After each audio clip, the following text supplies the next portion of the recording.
समृद्ध गौरवशाली आदिवासी अमन कथा आज भी प्रतीत हो गई है। इस धार्मिक एवं पुरातात्विक भगवान शिव की पावन नगरी राजमाता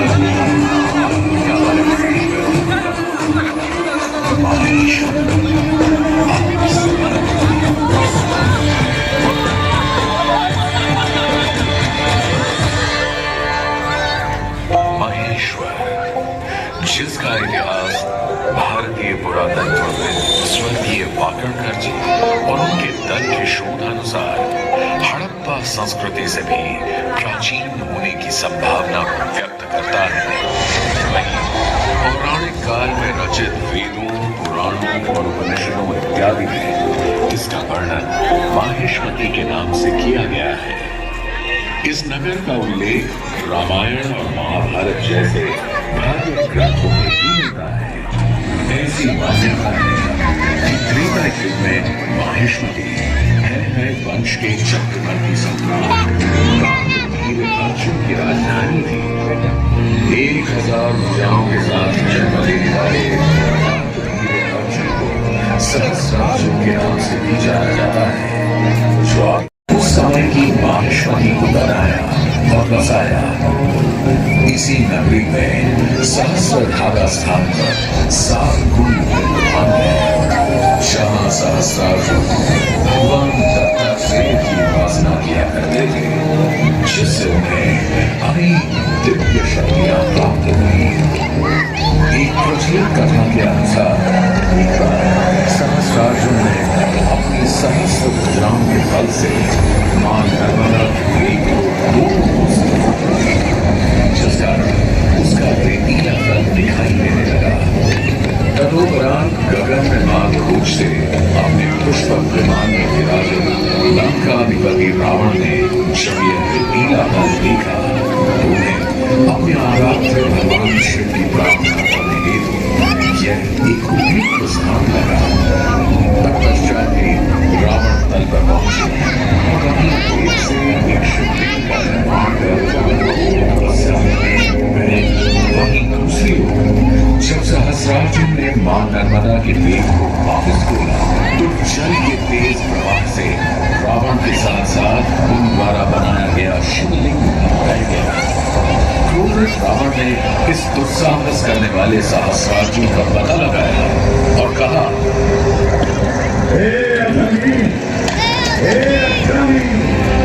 तुमने रावण की पूजा में विघ्न डालने का दुस्साहस किया है, तुम्हें इसका दंड अवश्य ही मिलेगा।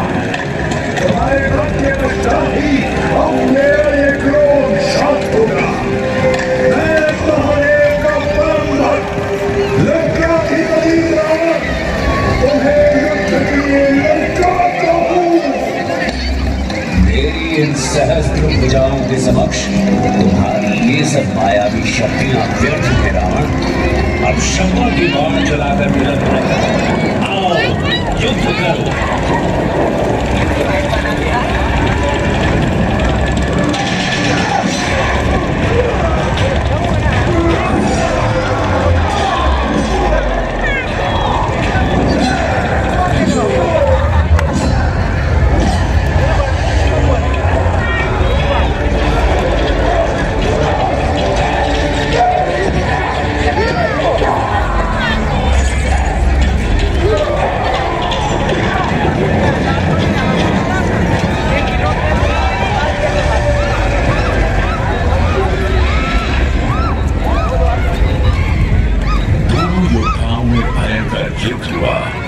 सहस्रार्जुन के बाहुबल के समक्ष रावण की सारी शक्तियां कमजोर हो गई। अंततः सहस्रार्जुन की विजय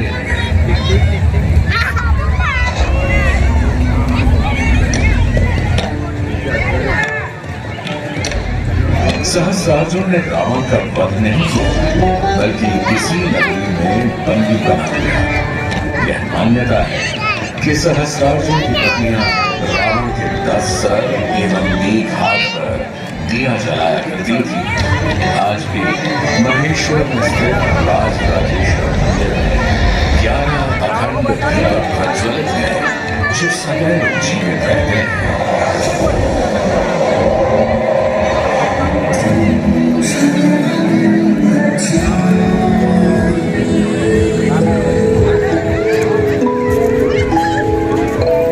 एक नए युग का सूर्योदय हुआ। एक ऐसा युग जिसमें एक युवराज ने एक आध्यात्मिक यात्रा कर भिक्षु बनने का सफर तय किया। ये युवराज बाद में महात्मा बुद्ध कहलाए।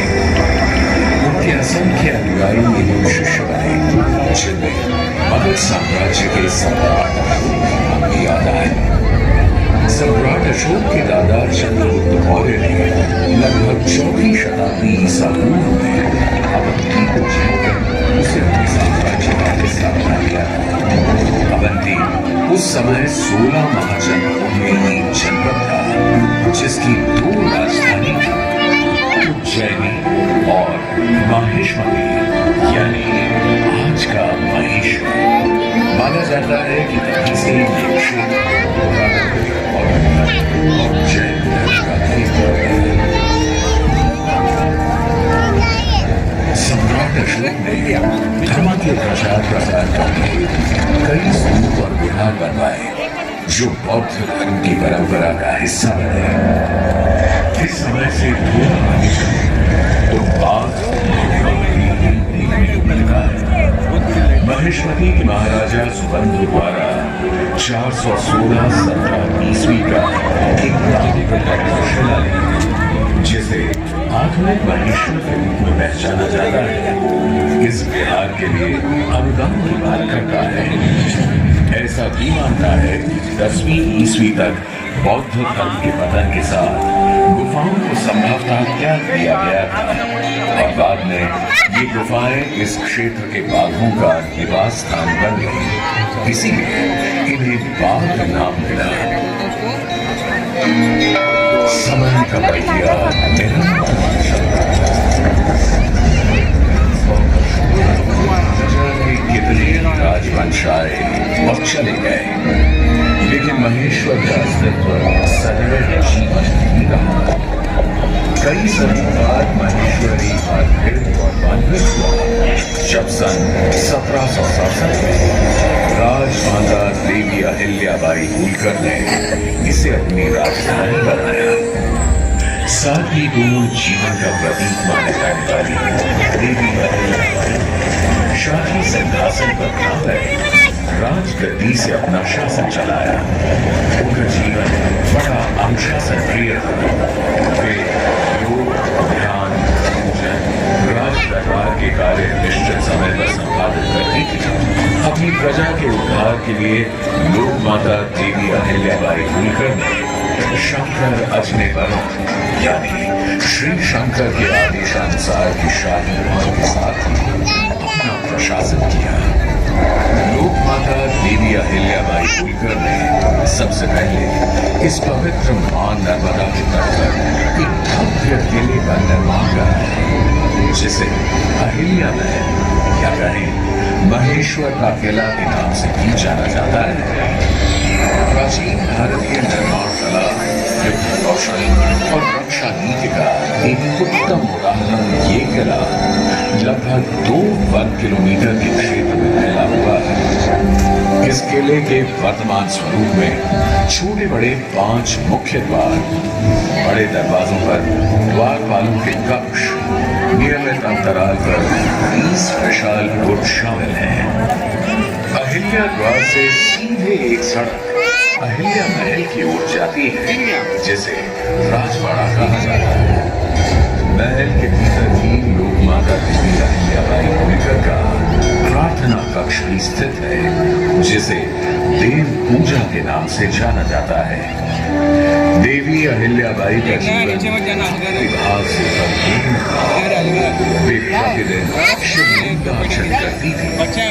आज भी राजवाड़ा में पार्थिव शिवलिंग की पूजा किया जाता है। पुण्य श्लोक देवी अहिल्याबाई होलकर की धर्म परायणता का पता इस बात से भी चलता है कि उन्होंने नर्मदा परिक्रमा वासियों के लिए सदा व्रत एवं ठहरने की व्यवस्था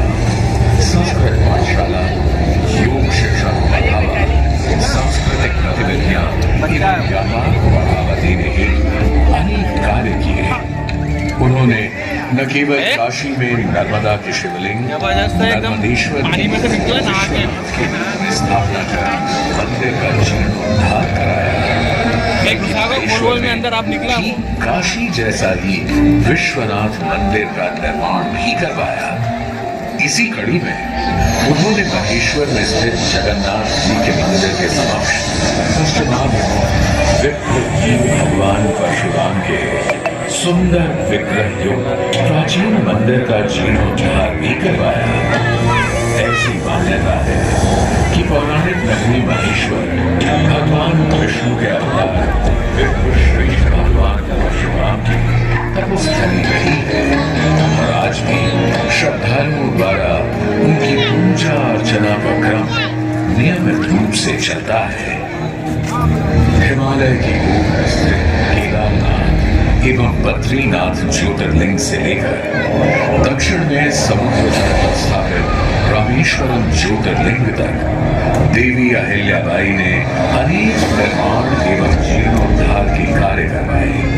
उन्होंने ओंकारेश्वर, त्र्यंबकेश्वर, जगन्नाथपुरी, उज्जैन, द्वारका, नासिक आदि पूरे भारतवर्ष में मंदिरों के जीर्णोद्धार एवं निर्माण कार्यों के साथ साथ अनेक घाटों, बावड़ियों एवं धर्मशालाओं का निर्माण कार्य भी करवाया। अपनी प्रजा की हर संभव सेवा करने के बारे में सोचती रहती राजमाता देवी अहिल्याबाई होलकर को एक रात उनकी बहू कृष्णाबाई ने कहा, माँ साहब, आप अभी तक सोई नहीं? ऐसी क्या बात है जो आपको इतनी देर रात विचलित कर रही है? नहीं नहीं, ऐसा कुछ नहीं। हम तो बस कुछ नए कानून लाए हैं जिनसे स्त्रियों के अधिकार सुरक्षित हो सके। अब हमारे राज्य में विधवाओं को पति की संपत्ति पर तथा पुत्र को गोद लेने का अधिकार मिल सकेगा। इसके अलावा न्यायपालिका को मजबूत करने के लिए राज्य में नियमबद्ध न्यायालयों का निर्माण कराया जाएगा। ये तो प्रजा के लिए बहुत ही अच्छा होगा माँ साहब। पर माँ साहब, आपने सुरक्षा के विषय में भी कुछ सोचा है? क्योंकि कुछ समुदाय समाज से खुद को अलग समझते हैं। तुम्हारा इशारा मैं समझती हूँ कृष्णाबाई। मैंने विभिन्न समुदाय के लोगों को समाज की मुख्य धारा में लाने का फैसला कर लिया है। मैं उन्हें उनकी पहाड़ी अस्थिरता से हटा ईमानदार किसानों के रूप में बसने के लिए राजी भी कर चुकी हूँ। सुरक्षा की समस्या हल होते ही हमारे राज्य में व्यवसाय में बढ़ोतरी होगी। सुरक्षा के मद्देनजर द्वारा महिलाओं की सशस्त्र सेना भी बनाई गई। राजमाता देवी अहिल्याबाई होलकर की नीति के अनुसार सुरक्षा समस्याओं से निवारण होने के बाद महेश्वर में तरह तरह के व्यवसायी एवं कारीगर आने लगे। यह नगर अनेक बुनकरों, मूर्तिकारों एवं कारीगरों का घर बना। महेश्वर का यह क्षेत्र वस्त्र निर्माण का एक सुंदर केंद्र बना और यहाँ निर्मित महेश्वर साड़ियों की सुंदरता को पूरे भारत में प्रसिद्ध हो गई। सदैव श्वेत वस्त्र धारण करने वाली राजमाता